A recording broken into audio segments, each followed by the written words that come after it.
Wildlife encounters surge as drought bites. Climate change shifts ecosystem balance. Wildlife encounters surge as drought bites. Climate change shifts ecosystem balance. Climate change isn't just causing hotter summers and rising sea levels. It's also driving more frequent clashes between humans and wildlife, particularly during droughts. This unsettling trend emerged from a new study by researchers at UCLA and UC Davis, who analyzed years of data on wildlife encounters across California.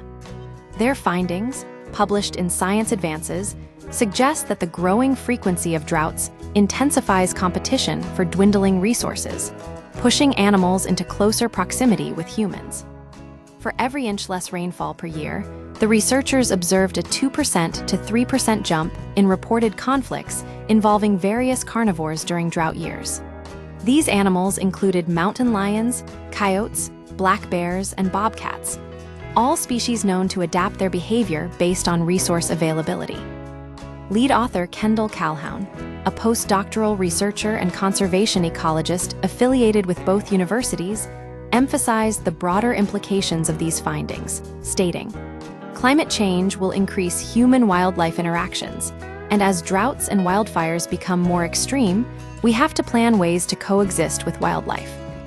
Defining conflict in a changing landscape, the study relied on California's Wildlife Incident Reporting Database, managed by the Department of Fish and Wildlife.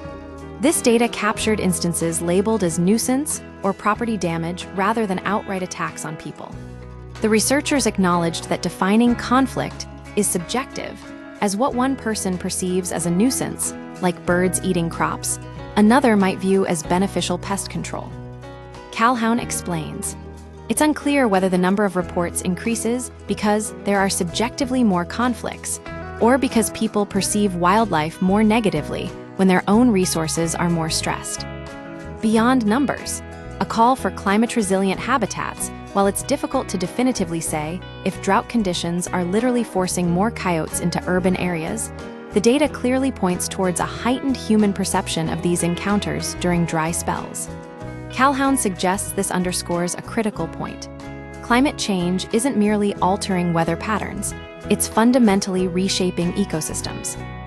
Animals displaced from their traditional habitats by dwindling resources are forced to seek refuge elsewhere, often overlapping with human territory.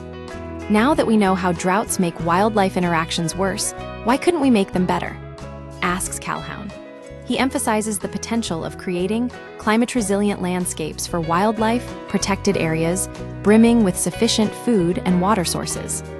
Such refuges could entice animals away from encroaching human settlements, mitigating conflict before it escalates. Calhoun's research, grounded in analyzing fire patterns and their impact on animal habitats, highlights the interconnectedness of these issues. Droughts create a domino effect. Reduced water availability forces wildlife into drier, more vulnerable areas. Then wildfires, fueled by prolonged drought conditions, further shrink available habitat, pushing animals even closer to human-dominated zones. This California study emphasizes the urgent need for proactive solutions. By understanding how climate change is shifting the balance between humans and wildlife, we can begin to plan strategies that foster coexistence in a world increasingly marked by environmental instability.